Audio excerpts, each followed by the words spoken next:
Assalamualaikum warahmatullahi wabarakatuh. Perkenalkan, nama saya Iza Wazirul Falak, mahasiswa dari Universitas Muhammadiyah Malang, Fakultas Ilmu Sosial dan Ilmu Politik, Prodi Ilmu Pemerintahan. Di sini saya akan menjawab soal-soal UTS dari dosen saya, yaitu Muhammad Kamil, yang mengampu mata kuliah Birokrasi Pemerintahan. Yang pertama yaitu, apa itu birokrasi? Jika kita mendengar kata birokrasi, maka langsung yang ada dalam pikiran kita adalah bahwasanya kita berhadapan dengan suatu prosedur yang berbelit-belit dari meja satu ke meja lainnya, yang ujung-ujungnya adalah biaya yang serba mahal, high cost. Birokrasi berasal dari kata bureaukrasi, yang diartikan sebagai suatu organisasi yang memiliki rantai komando dengan bentuk piramida, di mana lebih banyak orang berada di tingkat bawah daripada tingkat yang di atas.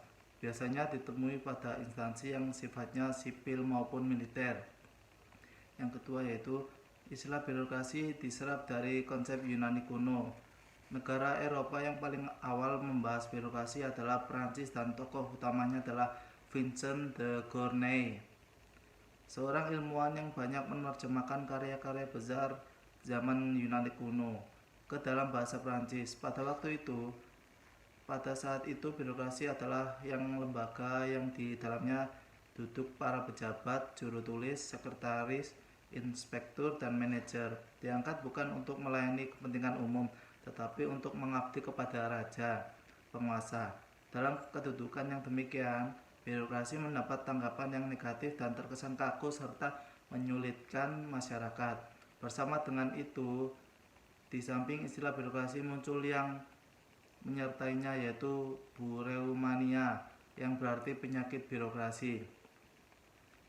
Yang ketiga yaitu, birokrasi bagi saya merupakan sebuah wadah untuk pelayanan masyarakat, atau bisa dibilang sumber dari pelayanan masyarakat. Bagi saya, birokrasi tentu saja baik, namun buruknya terdapat pada pelaku birokrasi, yaitu birokrat, di mana birokrasi yang dijalankan sampai saat ini masih ada beberapa birokrat yang melakukan praktik KKN. Yang keempat, masalah birokrasi. Seperti yang sudah dibilang tadi, masalah birokrasi menurut saya terdapat pada birokratnya yang kurang menerapkan birokrasi sampai ke akarnya, dan masih ada birokrat yang melakukan praktik KKN. Yang kelima yaitu, apa konsep dasar birokrasi? Konsep-konsepsinya tersebut adalah, yang pertama yaitu birokrasi sebagai organisasi rasional. Yang kedua, birokrasi sebagai inefisiensi organisasi. Yang ketiga, birokrasi sebagai kekuasaan yang dijalankan para pejabat. Yang keempat, birokrasi sebagai administrasi negara, publik.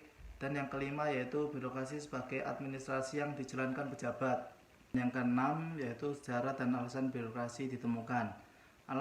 Alasan ditemukannya birokrasi tentu saja sebagai wadah bagi pelayanan masyarakat. Birokrasi pada zaman kerajaan sebagai besar wilayah Indonesia sebelum kedatangan bangsa asing pada abad ke-16 menganut sistem kekuasaan dan pengaturan masyarakat yang berbentuk sistem kerajaan. Dalam sistem kerajaan, pupuk pimpinan ada di tangan raja sebagai pemegang kekuasaan tunggal atau absolut. Dan birokrasi pada zaman kolonial, birokrasi pemerintahan kolonial disusun secara hierarki yang mempunyai hak-hak pada zaman Belanda. Dalam mengimplementasikan kebijakan pemerintahan di negara jajahan, Ratu Belanda menyerahkan kepada wakilnya, yakni seorang gubernur atau jenderal. Kekuasaan dan kewenangan gubernur jenderal meliputi seluruh keputusan politik di wilayah negara jajahan yang dikuasainya. Selanjutnya, birokrasi pada Orde Lama. Berakhirnya masa pemerintahan kolonial membawa perubahan secara politik yang sangat berarti bagi kelangsungan sistem birokrasi pemerintahan. Perbedaan-perbedaan pandangan yang terjadi di antara pendiri bangsa di awal masa kemerdekaan tentang bentuk negara yang akan didirikan, termasuk dalam pengaturan birokrasinya, telah menjurus ke arah disintegrasi paham bangsa dan keutuhan aparatur pemerintahan.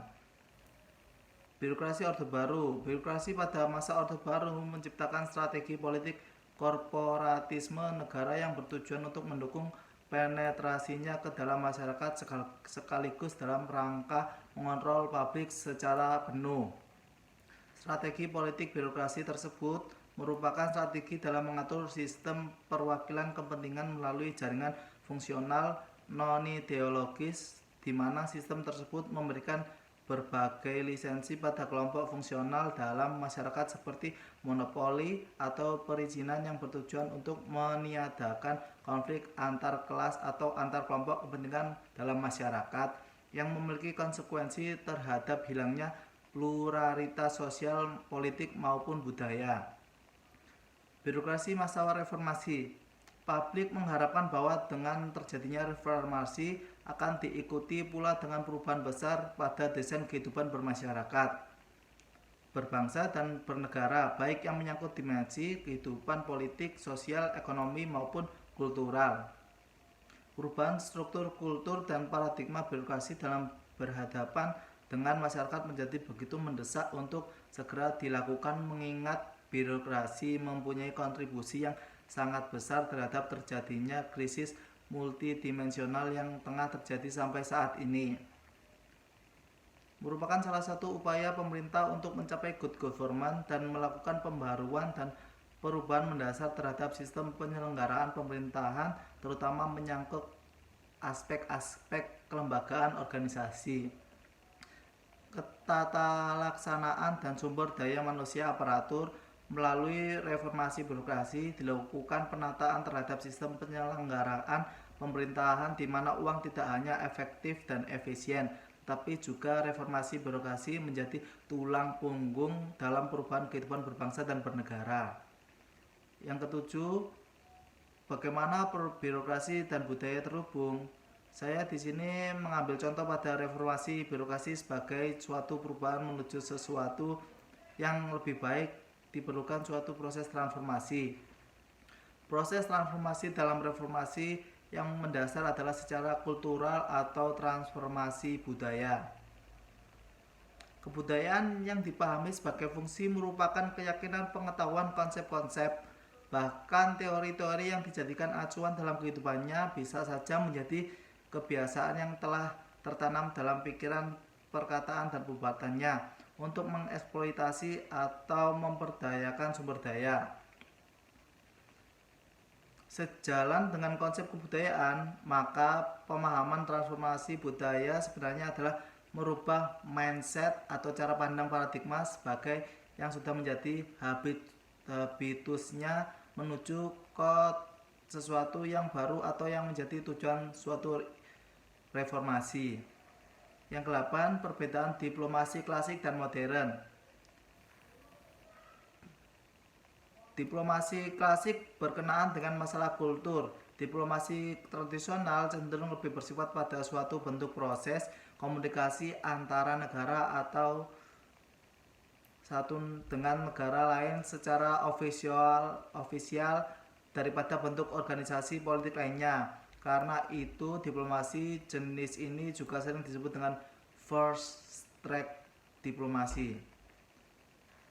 Secara tradisional, diplomasi ini diatur pada suatu dasar hubungan bilateral yang besar dan biasanya dilakukan secara rahasia serta dikarakteristikan oleh peraturan yang ada dan prosedur yang khusus.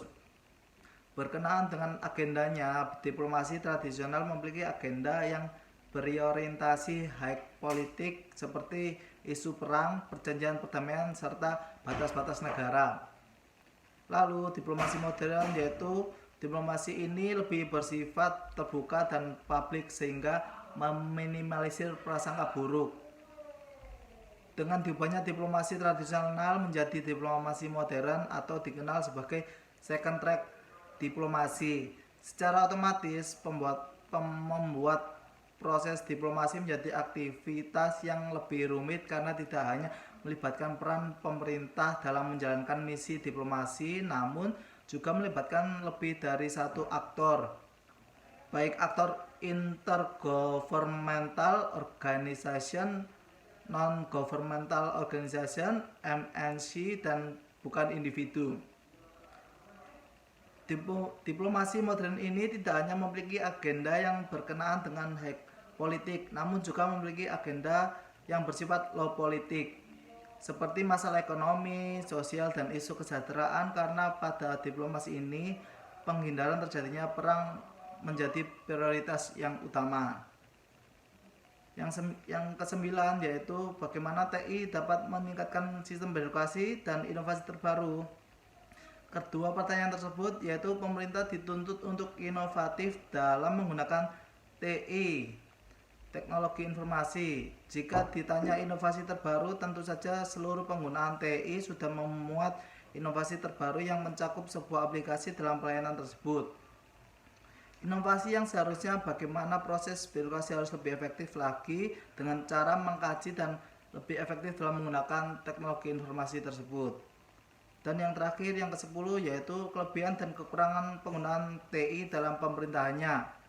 Kelebihannya tentu saja lebih efisien dan kekurangannya yaitu tidak semua lapisan masyarakat dapat menggunakan TI atau teknologi informasi tersebut. Sekian, terima kasih.